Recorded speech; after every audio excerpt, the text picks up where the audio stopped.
Welcome, welcome, welcome to Lecture 2,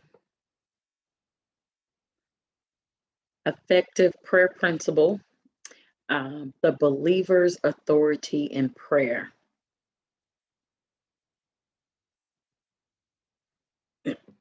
Again, I want to make sure that you have all the required materials. Um, these are 2 books. These are some tools that we'll be using. Again, if you do not have the Holy Bible app, you definitely can have a live Bible copy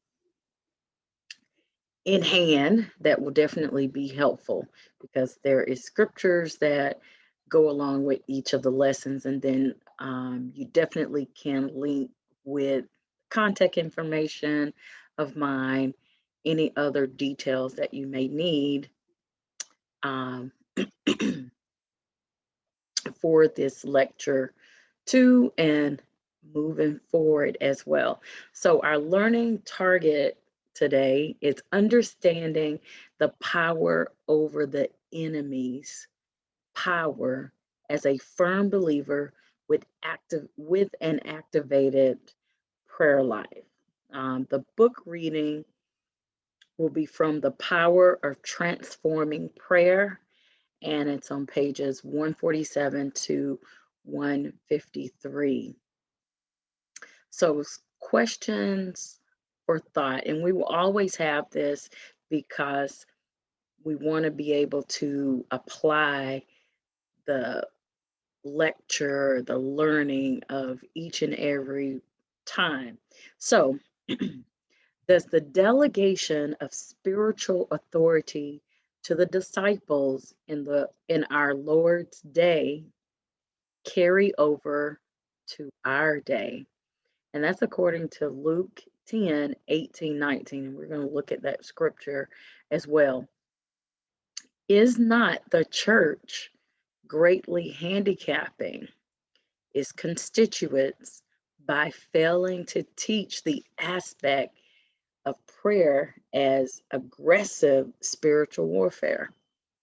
So, some key buzzwords that you're going to definitely need to define on your own, and as you're reading and as you are going through a Webster dictionary, you can get an understanding, and definitely through this lecture. So, the key buzzwords is spiritual authority, spiritual warfare, power, and faith. And the related scriptures, as you can see here, you have about 5 scriptures, and I must say 2 of them we're definitely going to go over in this lecture today. All right, so let's start off with Luke 10, 18, 19. And he said unto them, I beheld Satan as lightning fall from heaven. Behold, I give unto you power to tread on serpents and scorpions and over all the power of the enemy, and nothing shall by any means hurt you. So just seeing, and I'm going to actually point this out, is the power. We have that right there, power. You, unto you, power you have. So let's break this down. What does your authority mean when you're going into prayer? So I wanted to pull out the word authority.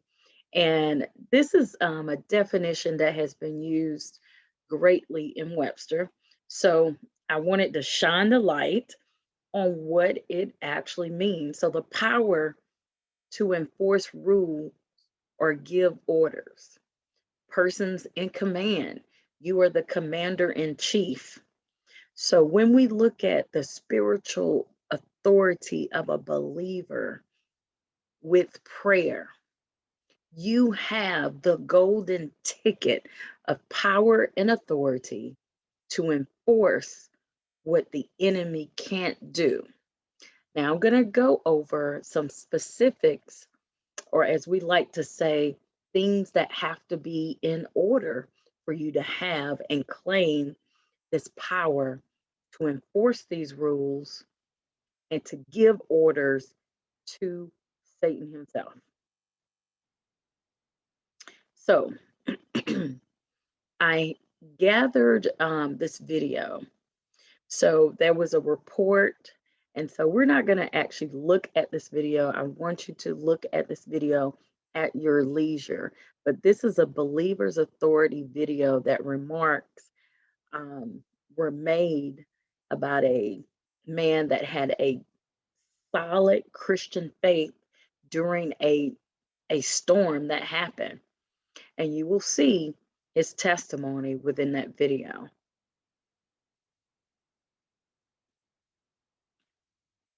So I hope that you have gathered the understanding of power and authority, which is in your prayers as a believer.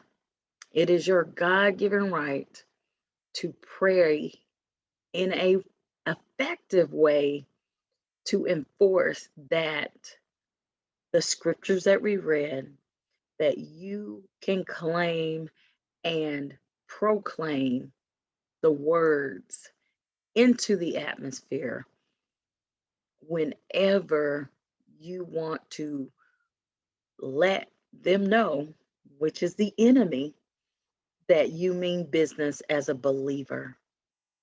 So I hope this lecture gets you on your way for lecture 2, which is the authority as a believer in prayer to the enemy.